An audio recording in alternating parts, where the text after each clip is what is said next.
Story writing for class 6, activity 8B, English. Story name দিয়েছি The Blind Lady and the Doctor.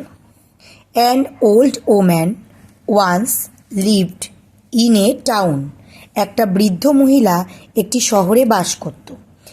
In a serious disease she, তার একটি গুরুতর অসুখ হয়েছিল.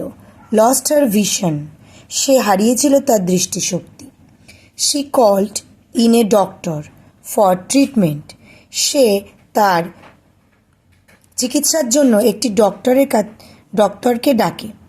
She agreed to give a large amount if she earned, এবং সেই doctor তার কাছে এর জন্য অনেক টাকা চাহিদা করে. The doctor then daily come to her house, তারপর থেকে সেই ডক্টর প্রতিদিন তার বাড়িতে আসতো. Nearby every day he removed some of her furniture, প্রতিদিন সেই ডাক্তার ধীরে ধীরে দেখা গেল যে একটা একটা করে তার ফার্নিচার কমে যেতে থাকলো. After few month the lady was cured but refuse to pay the promised amount, কিন্তু কিছুদিন পর যখন সেই লেডি সুস্থ হয়ে গেল তখন সে তার যে টাকা চাহিদা ছিল সেই টাকাটা দিতে পুরোপুরি অস্বীকার করল. দ্য ডক্টর ওয়েন্ট টু জাজ, সেই ডক্টর তখন এর বিচার চাইতে গেল.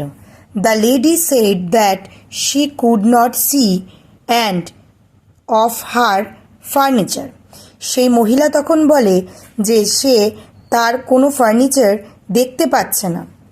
The lady was realized from doctor fees, released from doctor fees, এইভাবে সে তার ডক্টরের ফিজের হাত থেকে মুক্তি পেয়ে গেল, অর্থাৎ তাকে আর ডক্টরের কোনো ফিস দিতে হলো না.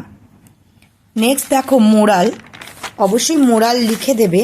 মোরাল লিখলে এই গল্পটা থেকে তুমি কি জ্ঞান লাভ করলে বা কি বুঝতে পারলে সেটা লেখা অবশ্যই উচিত. তো moral tit for tat, tit for tat অর্থাৎ আঘাতের বদলে আঘাত.